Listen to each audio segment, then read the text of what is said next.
Good evening. It's wonderful to be with you again, isn't it, Ronnie? Indeed it is. And welcome to another in our potpourri of sketches and songs in which we take another look at some of our favourite moments over the past 20 years. You'll find a generous mixture of jokes, in no particular order. A brass band is in there somewhere, and an amateur play. And those two old men on the allotments. But we start with the relative calm and quiet of a library.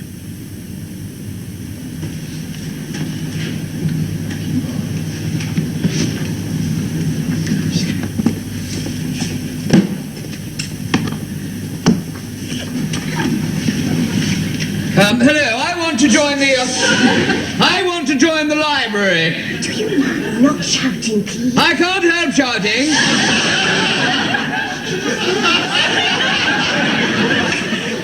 Please, talk quietly. I can't talk quietly, that's why I want to join the library. I want a copy of a book entitled How Not to Shout.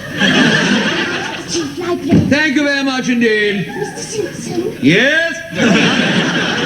this gentleman wants a book called How Not to Shout. What? This gentleman wants a book called How Not to Shout. There's no such book. Oh, yes, there is. It's called How Not to Shout. No, there's a book called How to Shout Louder, or How to Shout Terrifically Loud, that's a very good one, or How to Scream at the top No, I don't want to shout. What? I want to stop shouting. That's why I want a copy of the book entitled How Not to Shout. Yes, there is. I've got it here and I'm reading it. Is it any good? I don't know. I've only read the first chapter. Well, do hurry up and finish it. I'd like to read it next. I ought to read it next. Shut up! No, I want to read it. I asked for it first. Look, I'm the chief librarian. I need to read it. It didn't do me any good. Shut up! I'm trying to read. Please, this is a library. I ought to read it first. Look, you don't even belong to this library. That's not fair. The second chapter is called Shouting Quietly. Oh. Quiet! Shut up! Shut up! I want it. Please! It's no good you're saying Ignore me. Well, you all keep quiet. This is a library.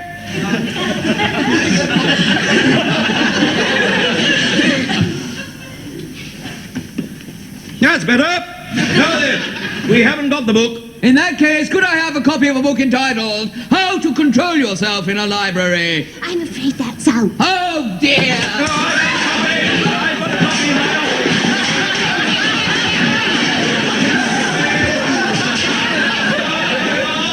That's my personal copy. Thank you very much indeed. It won't help you. I've read it myself. It didn't do an atom of good. An atom of good. Did it, Agnes?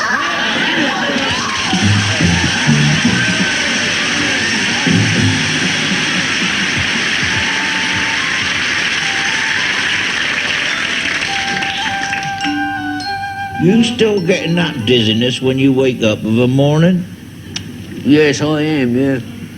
How long do it last? About half an hour, then I'm all right after that. You been to the doctor about it? Yeah. What do we say? He said I ought to sleep half an hour longer.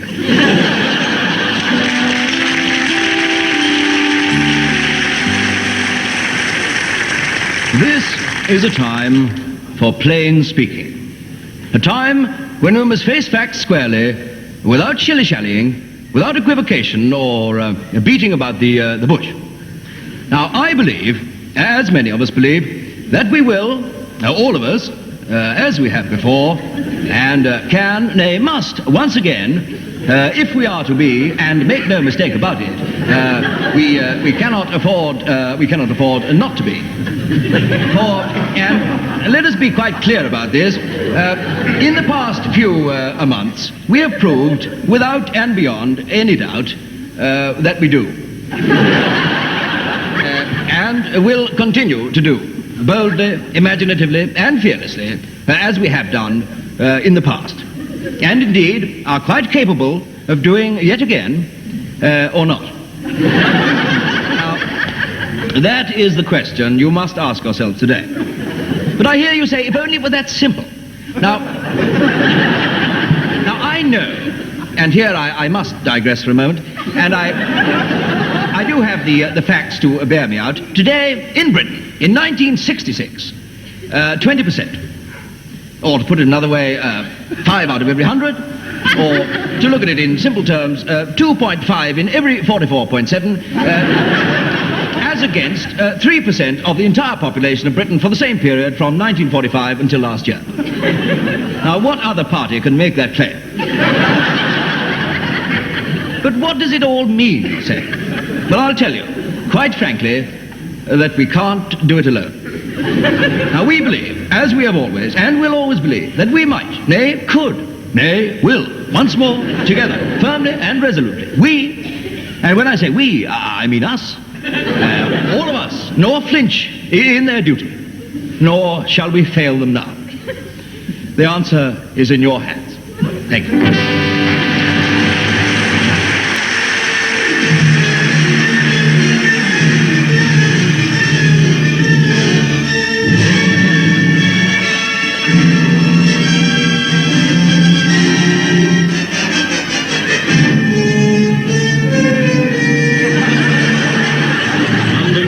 The Phantom roamed the streets, outraging decent human beings by his surprise attacks. No one was safe from this deadly assailant. The Prime Minister's butler bore the full brunt of the first onslaught. Oh, help! I've never been so... And from then on, no one of aristocratic blood could rest easily in their beds. The Duchess of Arg had been found floating in her bloomers, with a raspberry tattooed on each knee. Week after week, the Phantom relentlessly continued his attacks.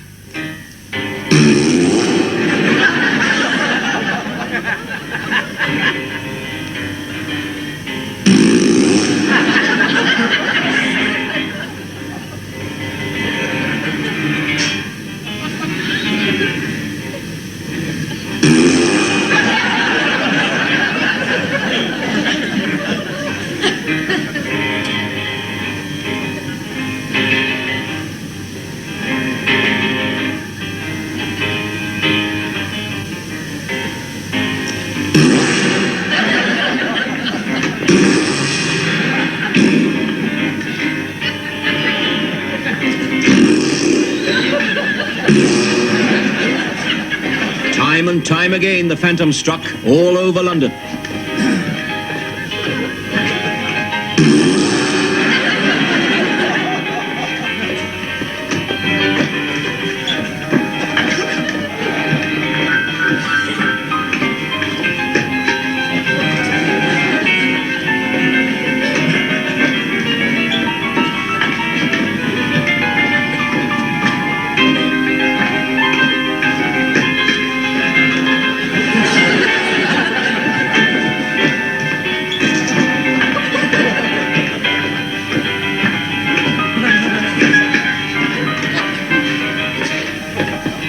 Heavily overworked, the police force was in danger of collapse, but the search went doggedly on. Here, I want a word with you. Here, I want a word with you. Then, one morning, a ray of hope.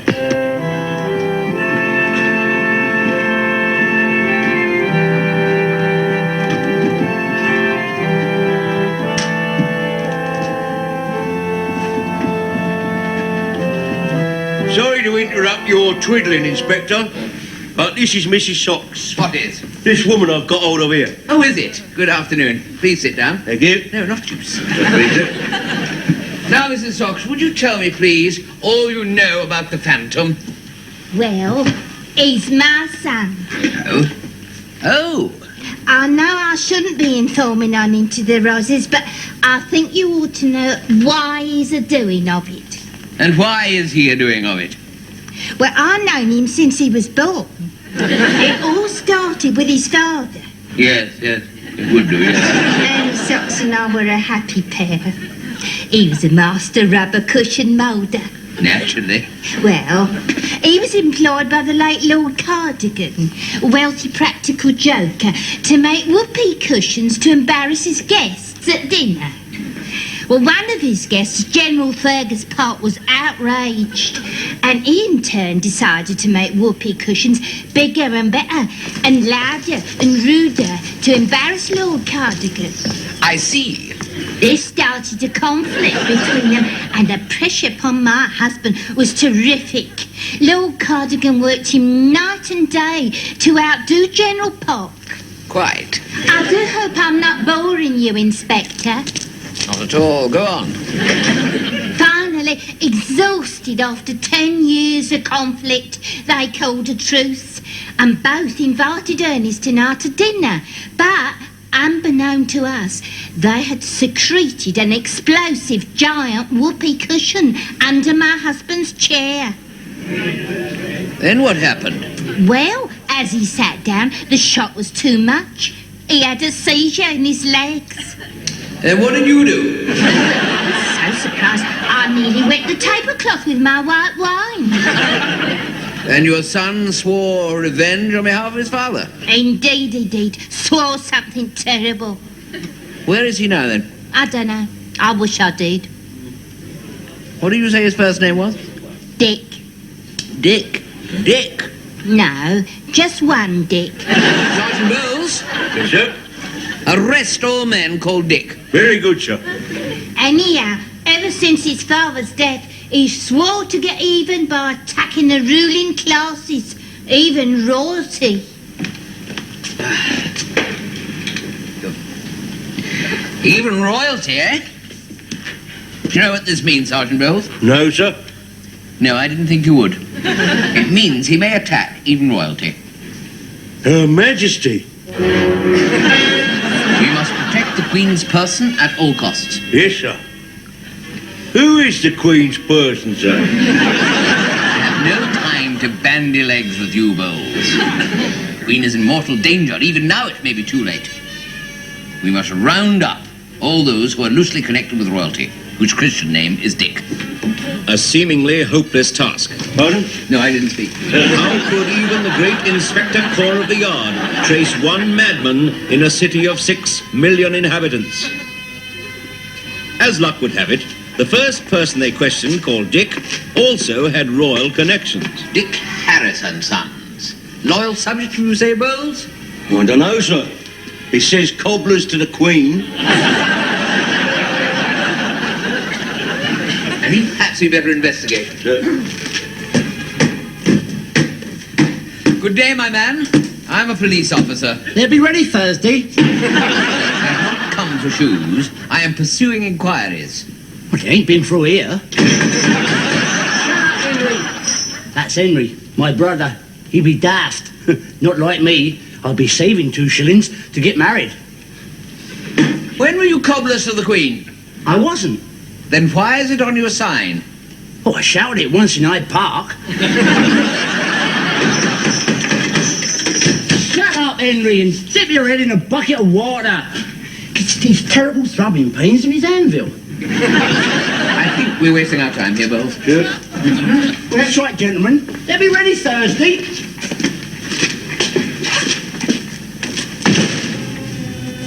It's all right, Dick. They've gone. If you don't calm down, it'll be the chains again. The chains and the rats. You understand? The rats. Stop it. Stop it. Will you stop it? Otherwise, I'll be done for. No one must know my awful secret. No one must know that I'm harboring the phantom raspberry blower of old London town.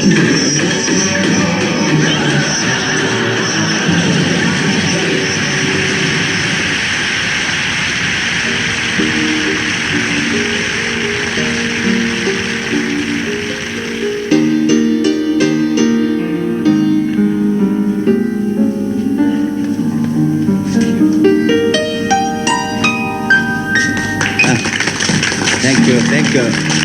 Just a quick word before we start off. Due to circumstances beyond his control, the lad who was playing the part of Rodney had to get married on Saturday and is at this moment having a wonderful time up a Swiss Alp. George Biggins, however, has agreed to play the part at an hour's notice and has shut the butcher shop early especially. My wife's still playing one of the lovers, so we hope for a bit of fun there. By the by, if there are any men who wish to join the Dramatic Society, not women, I've got enough of those to last me a lifetime, they're just men, please see me after the performance backstage, will you? If you can get round. No room to swing a cat back here. Young Trevor will have to find another hobby. Incidentally, we painted all the scenery ourselves. Right, on we go then. Let's get on with it, could we? Thank you. Right, let's get on.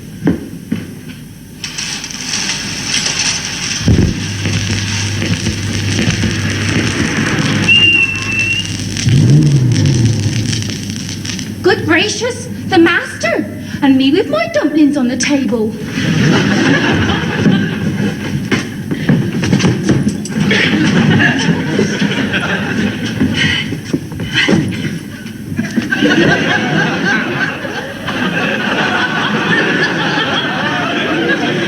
So, this is the elegant Mayfair flat I've heard so much about. It's beautiful. Tell me, what's it like being a successful novelist, Charles? Utterly divine, my dear, and desperately boring at the same time.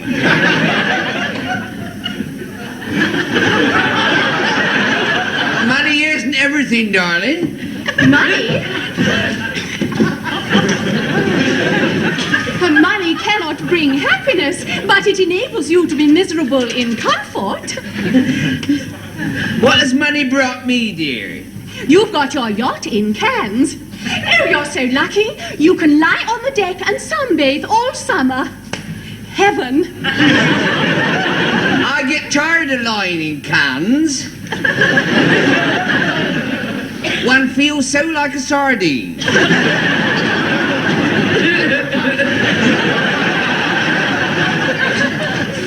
Cocktail, dear. Oh, divine. What are you looking at me like that for? 'Cause I love you, you silly little fool. I know. Isn't it heaven? What have you got there? It's my new cocktail shaker, dear.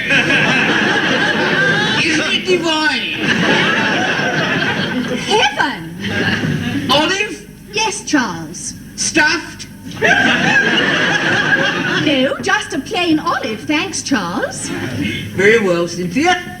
Cheers.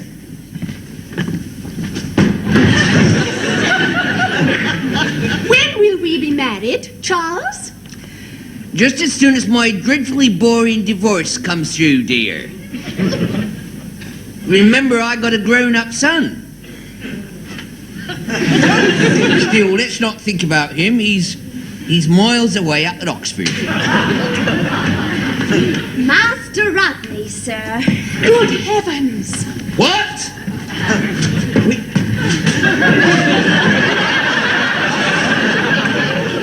Hello, Pops. Rodney, why are you not up at Oxford? They sent me down, Pops. Dash rotten. Luck, wasn't it? I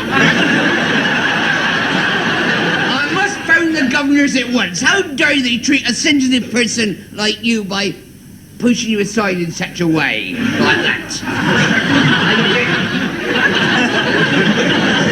How dare they put a sensitive person aside? I mean, when they know you must be... I mean, they treat you, thank you very much, they treat you as though you're some... treat you as though you're some country bumpkin. Cynthia will mix you a cocktail.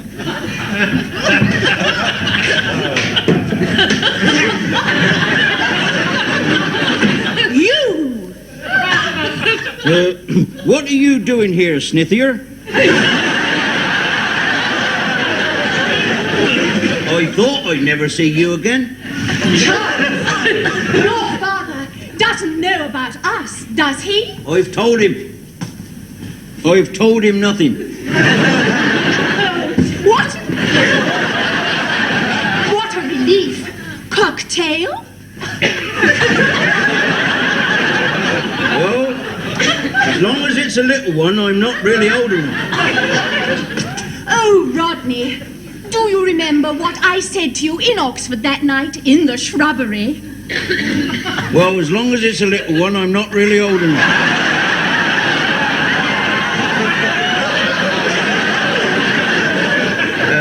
No? What? We both know what we were doing. We both know that. We both know what we were doing to each other. But I knew I was doing something to you you didn't know about. There was something you couldn't know about that I was doing to you. A young, innocent boy. How could you know I was corrupting you?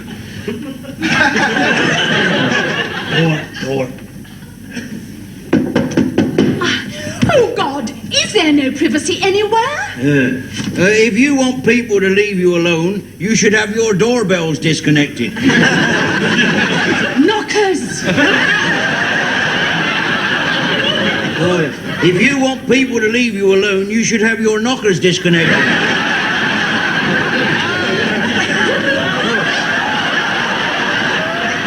Not today, thank you. Oh, Rodney, come to me, my own sweet boy. Oh, how radiant you look, Snithier. I could sing your praises forever. I don't know where to start. Turn over.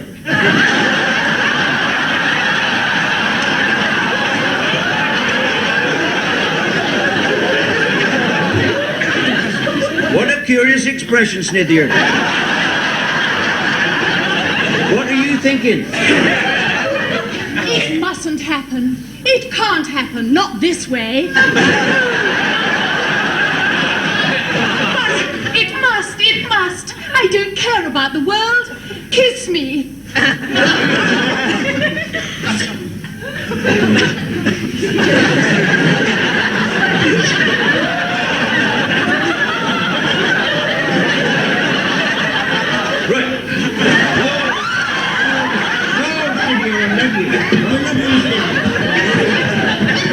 What's going on here? Is that you, Rodney? Who's under there? I recognise that face. What is going on? And what is more important, what is that bloody thing there? Grandfather, Pops has just popped out. Fancy a cocktail? No, thank you. You keep your filth to yourself. I'm going to look for my son and tell him that his Cynthia's flat out on the sofa, on top of which his son is behaving very underhanded behind his back under his very nose. Off!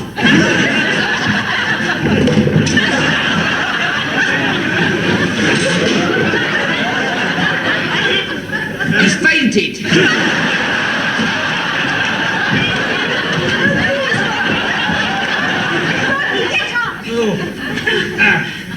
Please get up. It's no good. No. Get up. Emma. I can't go on anymore. I'm going. What time is it?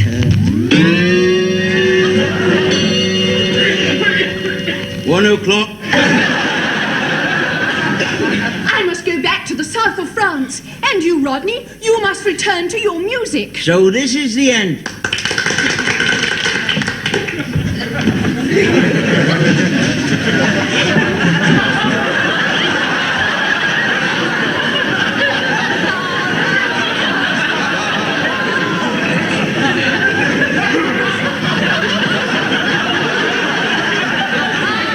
Just a mean wee. Who are you? Monsieur Gerard. Gaston. Parbleu, I was right, you are here. Snithier, who is this old girl? I am her husband, Gaston Gerard, at your service.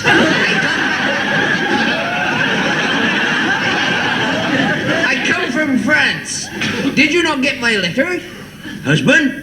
Oh, it's true. I've deceived you. You, Rodney, your father, your grandfather. But I don't care. All I wanted was adventure. Oh, well, if that's how things are, then I am off. I'm going back to somewhere where I know I'm always welcome. Gaston! Gaston, come and sit here.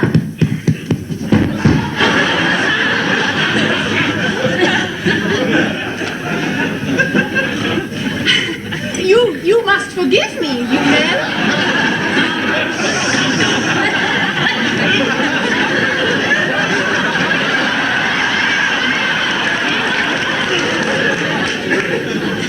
Oui, oui, Cherry. I will Now, provided you promise me you never will let another man kiss you again. Ever. I promise you this, my darling. No man shall ever kiss me on the lips again. From now on, it's all over.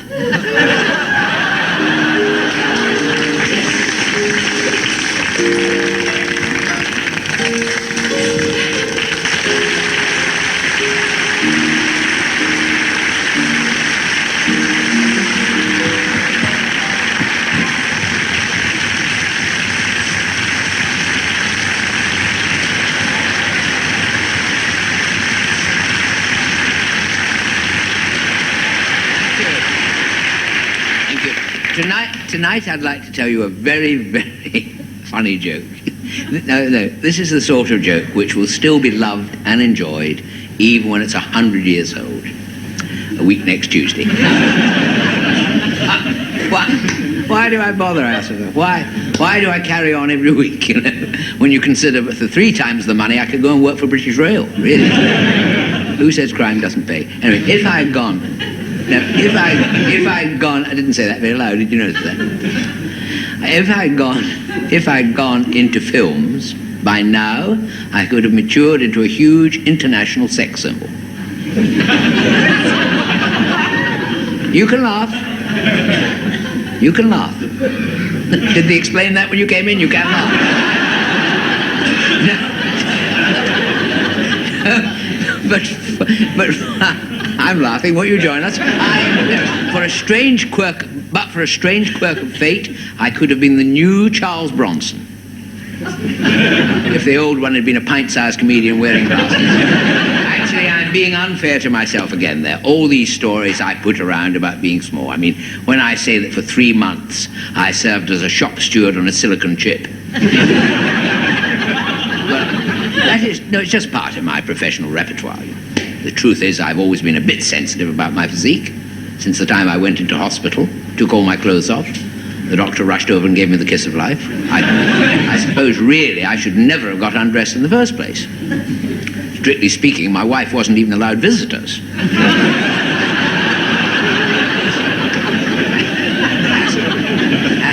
As it happens, I was admitted myself shortly after. I've been feeling very weak and tired.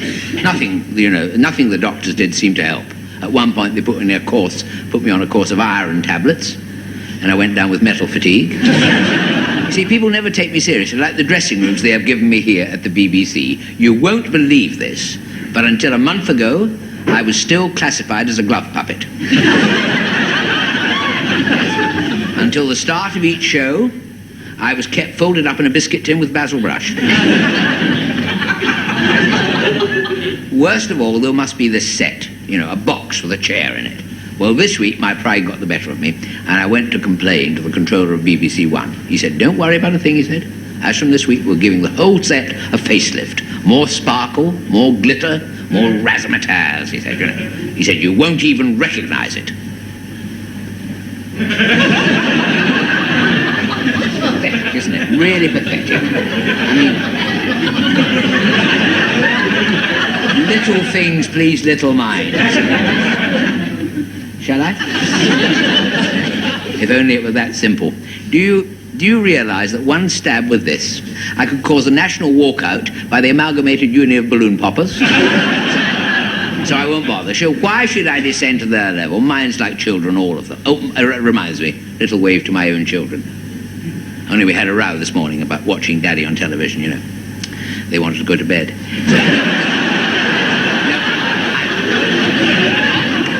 No, I promised to do that because they've not had an easy time at home recently.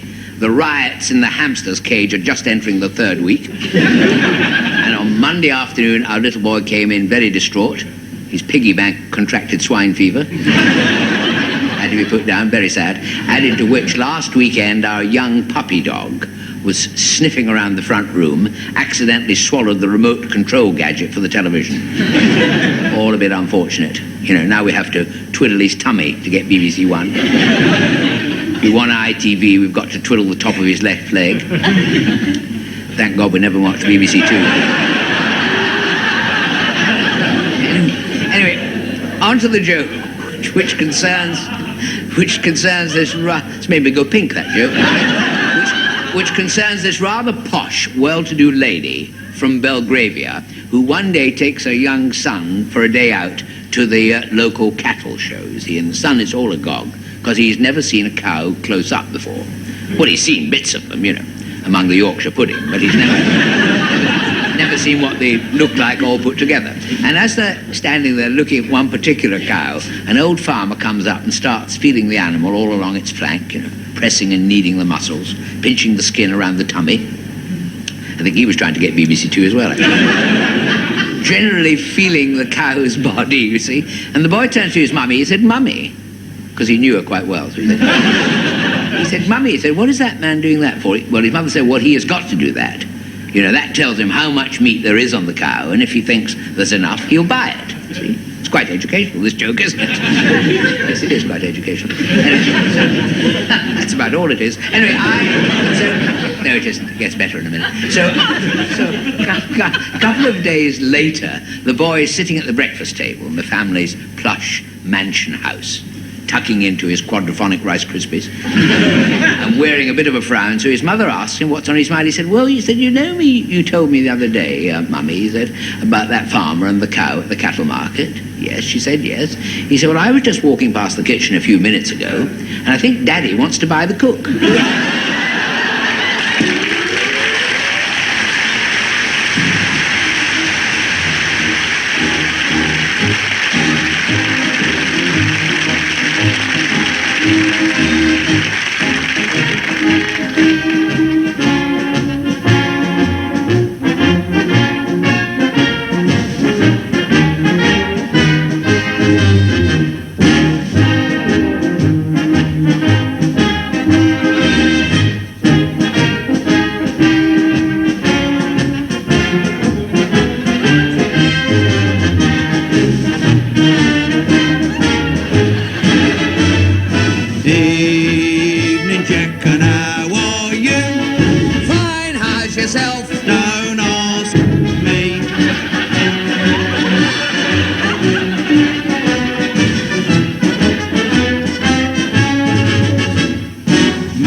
The drum, Jack, and lots of other things as well.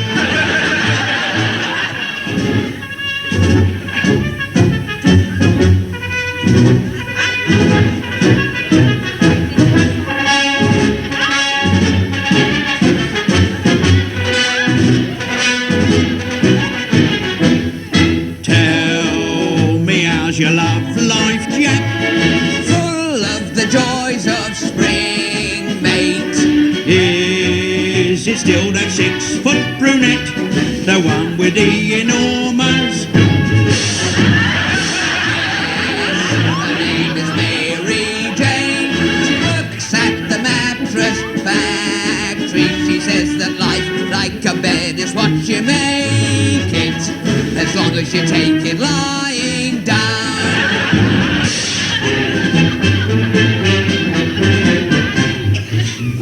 Did you get that hat? I got it from the stores. Isn't it a little one? I think it must be yours. I have got a big one. I'm quite sure of that. In my flaming head. And I didn't mean your head.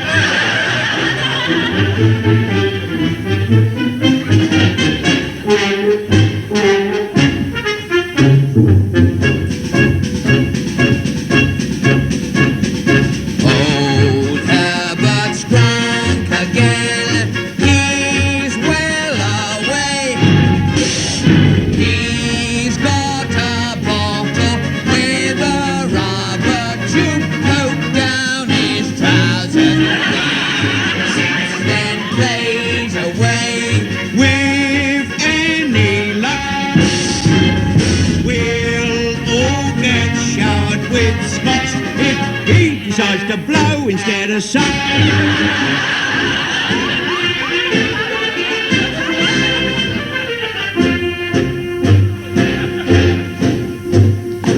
I don't half fancy a drink myself. They we should put beer on the national L.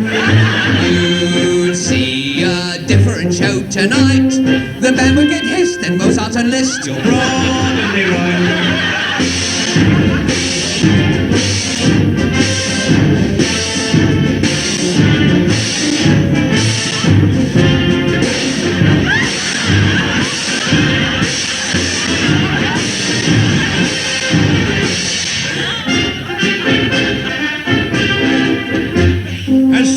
As we both finish here, why don't we have a meal round the Chinese?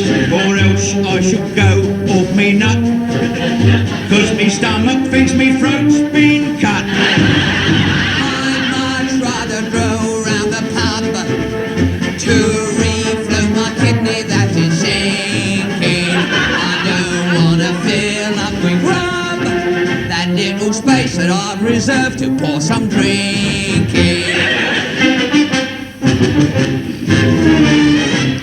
Ain't it a pity the pubs in the city all close at 10:30? If I had the power, they'd close for an hour and open up again. I could get tonic and vodka and tonic till any time I like. And while the policeman watched me car, I'd nip home on his bike. Oh, I'd love to eat anything I wanted. Bangers and beans and enormous lumps of fried bread, fed, chop and chips and steak and kidney pies by a girl who likes cooking, who's big and good looking, whose dumplings are double the size.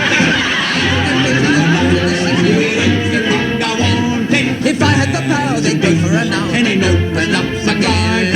I could get tonic and vodka and tonic and steak and kidney pies by a girl who likes cooking, who's big and good car and dumplings are double the size. And then we'd all have a damn good time. All peaches and cream and vodka and lime. To eat and drink ain't a bleeding crime. Enough is enough, let's go and get stuffed together. Here we go then, last number, Entry of the Gladiators. See you at the stage door straight after the show. Yeah, hurry up, the Chinese shuts at 11, you know. Oh, I can hardly wait. Prawn chop suey and the chicken fritter. Rice potatoes, hurry up and finish with these bleeding gladiators. 3 pink chicken and a Italian brandy, 2 dry sherries and a half a shandy. I'll run amok, 2 crispy duck. Wishing you the best of luck. But drunk so much he can hardly stand. I have got a rather similar occasion planned. So before it all gets out of hand, it's good night from the boys in the band.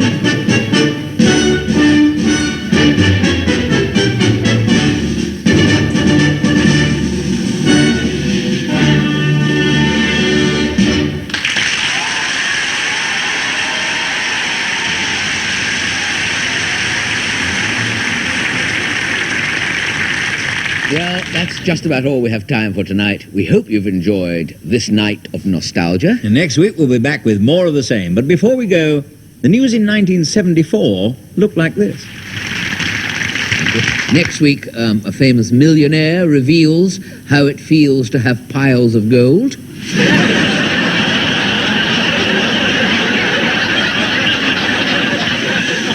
Wealthy but uncomfortable.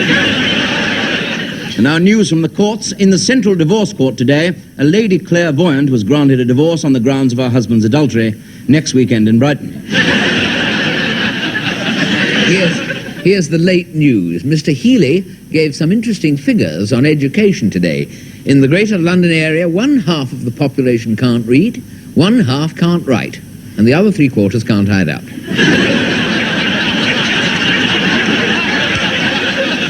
A West Drayton man who kept himself awake by snoring every night for 17 years has at last found the answer. He's going to sleep in another room. And finally, sport. At the nudist pentathlon at Crystal Palace this afternoon was won by Britain's Orville Stark. He was 4th in the 100 metres, 3rd in the long jump, 2nd in the low hurdles, had an accident in the high hurdles, and was 1st in the yodeling.